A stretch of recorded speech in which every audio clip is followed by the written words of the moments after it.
ಭಗವಾನ್ Rama famous ಆಗಿದ್ದು ಯಾರಿಂದ? Story telling ಅನ್ನೋದು ನಮ್ ಬ್ಲಡ್ ಅಲ್ಲೇ ಇದೆ. ಹಾಲಿವುಡ್ ಅಲ್ಲಿ ಸ್ಕ್ರೀನ್ ಪ್ಲೇ ಟೆಕ್ನಿಕ್ಸ್ ಇವತ್ತು famous. Valmiki one of the earliest screenplay engineer. ಒಂದು ಡೇಂಜರಸ್ ಕ್ವೆಶನ್ ಕೇಳ್ತೀನಿ, ಭಗವಾನ್ ರಾಮ ಫೇಮಸ್ ಆಗಿದ್ದು ಯಾರಿಂದ? ಆಸ್ ಎ ರೈಟರ್ ಆಗಿ ನಾನ್ ಥಿಂಕ್ ಮಾಡೋದು ವಾಲ್ಮೀಕಿಯಿಂದ. ಯಾಕೆಂದ್ರೆ ನಮ್ ಜನರಿಗೆ ತುಂಬಾ ಶಾರ್ಟ್ ಟರ್ಮ್ ಮೆಮೊರಿ. ಇವತ್ತು ಯಾವ್ದಾದ್ರು ತಪ್ಪು ಮಾಡಿ ಮೀಡಿಯಾದಲ್ಲಿ ವೈರಲ್ ಆಗಿದ್ರು ಒಂದೇ ವರ್ಷದಲ್ಲಿ ಎಲ್ಲದನ್ನೂ ಮರ್ತೋಗ್ತಾರೆ. ಅಂಥದ್ರಲ್ಲಿ ಸಾವಿರಾರು ವರ್ಷದಿಂದ ನಡೆದ ಘಟನೆನ ಇವತ್ತಿಗೂ ನಮ್ಮ ಭಾರತೀಯರಿಗೆ ಆ ಕತೆ ಗೊತ್ತು ಅಂದ್ರೆ ಆ ಕ್ರೆಡಿಟ್ನ ವಾಲ್ಮೀಕಿಗೆ ಕೊಡಬೇಕು. ನೋ ಡೌಟ್ ತ್ರೇತಾಯುಗದಲ್ಲಿ ರಾಮನಷ್ಟು ಫೇಮಸ್ಸು ಇಡೀ ಪ್ರಪಂಚದಲ್ಲೇ ಯಾರು ಇರಲಿಲ್ಲ. ಬಟ್ ವಾಲ್ಮೀಕಿ ಏನಾದ್ರೂ ರಾಮಾಯಣನ ಡಾಕ್ಯುಮೆಂಟ್ ಮಾಡಿರ್ಲಿಲ್ಲ ಅಂತಿದ್ರೆ ಇವತ್ತಿಗೆ ರಾಮ ಒಬ್ಬ ಹಿಸ್ಟಾರಿಕಲ್ ಪರ್ಸನ್ ಆಗ್ತಿರ್ಲಿಲ್ಲ. ನಮಸ್ಕಾರ ಕರುನಾಡ ಸಿನಿ ರಸಿಕರಿಗೆ, ನಮ್ ಕತೆ ನಿಮ್ ಜೊತೆ ಯೂಟ್ಯೂಬ್ ಚಾನೆಲ್ಗೆ ಸ್ವಾಗತ. ಅರಿಸ್ಟಾಟಲ್ ತರ ಫಿಲಾಸಫರ್ಸು ಸ್ಟೋರಿ ಟೆಲ್ಲಿಂಗ್ ಸ್ಟ್ರಕ್ಚರ್ ಕೊಟ್ಟಿದ್ದು ಅಂತಿದೆ. ಮಾಡರ್ನ್ ಸ್ಕ್ರೀನ್ ಪ್ಲೇ ಸ್ಟ್ರಕ್ಚರ್ನ ಹಾಲಿವುಡ್ ಅವರು ಇವಾಲ್ವ್ ಮಾಡಿದ್ದು ಅಂತಿದೆ. ಆದ್ರೆ ಭಾರತೀಯ ಎಪಿಕ್ಸ್ನ ಡೀಪಾಗಿ ಅಬ್ಸರ್ವ್ ಮಾಡಿದ್ರೆ ಸ್ಟೋರಿ ಟೆಲ್ಲಿಂಗ್ ಅನ್ನೋದು ನಮ್ ಬ್ಲಡ್ ಅಲ್ಲೇ ಇದೆ. ಅದಕ್ಕೆ ರಾಮಾಯಣ, ಮಹಾಭಾರತ, ಪುರಾಣಗಳೇ ಸಾಕ್ಷಿ.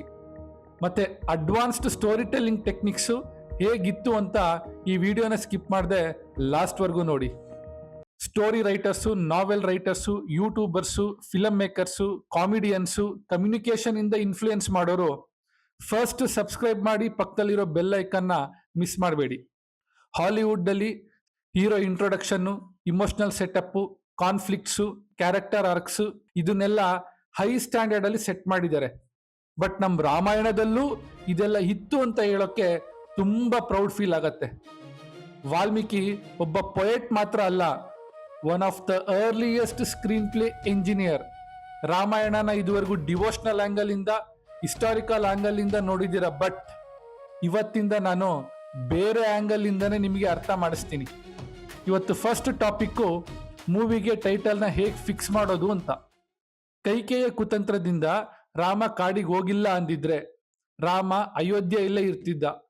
ಆವಾಗ ವಾಲ್ಮೀಕಿ ರಾಮಾಯಣ ಅಂತ ಟೈಟಲ್ ಇಡೋಕೆ ಆಗ್ತಾ ಇರಲಿಲ್ಲ. ಯಾಕೆಂದ್ರೆ ಆಯನ ಅಂದ್ರೆ ಜರ್ನಿ, ರಾಮಾಯಣ ಅಂದ್ರೆ ಜರ್ನಿ ಆಫ್ ರಾಮ ಅಂತ. ಸೊ ರಾಮ ಅಯೋಧ್ಯೆಯಿಂದ ಚಿತ್ರಕೂಟಕ್ಕೆ ಜರ್ನಿ, ನೆಕ್ಸ್ಟ್ ಅಲ್ಲಿಂದ ದಂಡಕಾರಣ್ಯ ಫಾರೆಸ್ಟ್ಗೆ, ಅಲ್ಲಿಂದ ಪಂಚವಟಿಗೆ, ನೆಕ್ಸ್ಟ್ ಕಿಷ್ಕಿಂದಾಗೆ ಸೀತಾ ಅಪಹರಣ ಆದ್ಮೇಲೆ ಲಾಸ್ಟಿಗೆ ಲಂಕಾಗೆ ಜರ್ನಿ ಮಾಡಿದ್ಕೆ ರಾಮಾಯಣ ಅಂತ ಟೈಟಲ್ ಕೊಟ್ಟಿದ್ದು. ಸೊ ಫೈನಲಿ ನಿಮ್ಮ ಮೂವಿಗೆ ಟೈಟಲ್ಲು ನೀವು ಬರ್ದಿರೋ ಕತೆಗೆ ತಕ್ಕಂತೆ ಇಟ್ರೆ ಅದು ಕಲ್ಟ್ ಟೈಟಲ್ ಆಗಿ 10 ವರ್ಷ ಮೆಮೊರಿಲ್ ಇರುತ್ತೆ.